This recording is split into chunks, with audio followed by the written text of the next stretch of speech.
Recently, I asked myself one question. After spending so many years sewing, what do I really have to show for it? I'm not being negative. Instead, I'm trying to be honest because I know many tailors have asked the same question several times in their life. You work, you take orders, you sew, you get paid, you handle expenses, and before you know it, the money disappears. The strange thing, however, is that you are always busy. You are not lazy.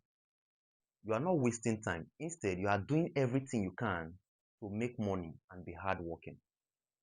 But when you stop and look back, you wonder, where does everything go? Where are all the money you've been working for? And that is one of the reasons why this retirement series became important to me. Because I'm beginning to realize that working harder and moving forward are two separate things.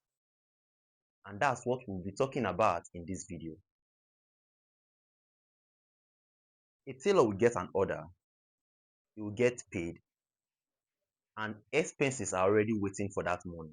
Things like food, rent, electricity, bills, school fees, and before you know it, the money is gone. Another customer pays, and the circle will keep repeating itself. I'm saying this because I've been in this same situation myself. I don't know about you. And when life continues to work this way for years, we begin to see it as normal. We stop questioning it and we start looking for the next customer so that we can start making the next money that will pay the next bill. But lately, I've been asking myself, if all the money I make keep flowing out of my hand and it's not staying anywhere, then what is the essence? What will be of my future? For many years, I thought that the biggest financial mistake many tailors make is not earning enough. Don't get me wrong, I know income matters a lot. The more I think about this question, the more I begin to realize something else. Many of us as tailors don't have money problem. Instead, we have direction problem. Money comes in and goes out. No clear direction, no clear destination, no plan, no purpose, no system. The money simply reacts to what happens next. And when this continues for many years, progress becomes difficult to see.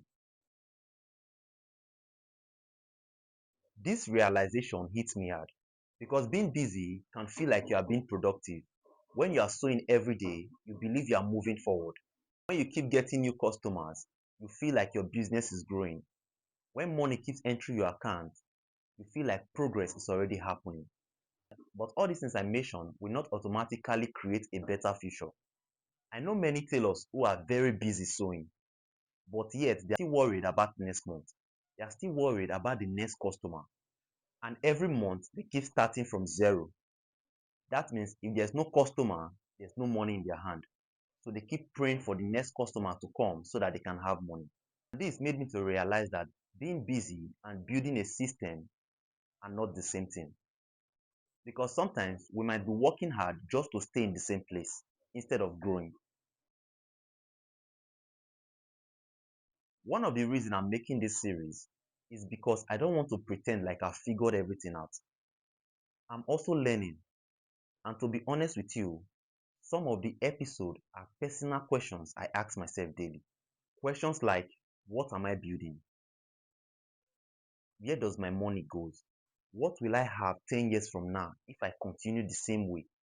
I know these questions may be uncomfortable, but uncomfortable questions like this often lead to important answers. The more I think about this retirement planning, the more I realize it's not always about making huge amounts of money.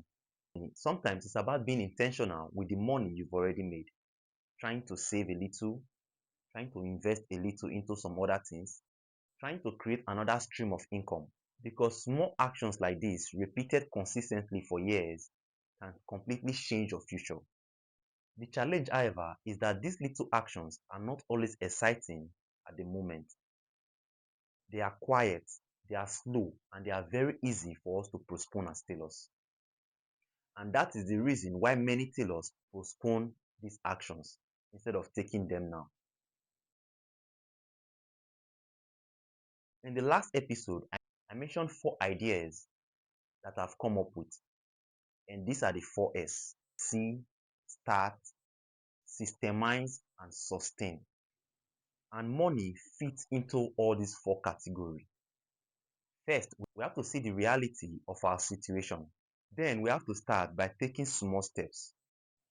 Then we need to create a system so that every money does not disappear without a purpose. If we do all this, we'll be able to build something sustainable that can support us in the future. Because retirement planning is not one big decision. Instead, there are hundreds of smaller decisions repeated over time.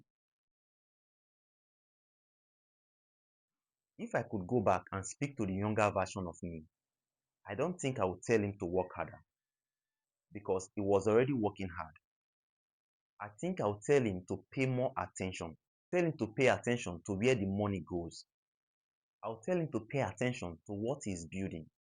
And most importantly, pay attention to the future. Because one day, all those small financial decisions will add up. And when they eventually do, it will either create pressure or create freedom. That's why I believe one of the biggest financial mistakes most tailors make is not laziness. Instead, it's working hard without a clear destination. And I'm also trying to avoid this same mistake. I would like to ask you a question. Have you ever looked back at years of hard work and wondered where the money went? Let me know in the comment section. In the next episode, we'll talk about something that completely changed the way I think about success. Things like, why do some tailors build wealth while others are still struggling, even though both of them are working hard. Don't forget to hit the subscribe button, hit the like button, share this video to other tailors who will benefit from it.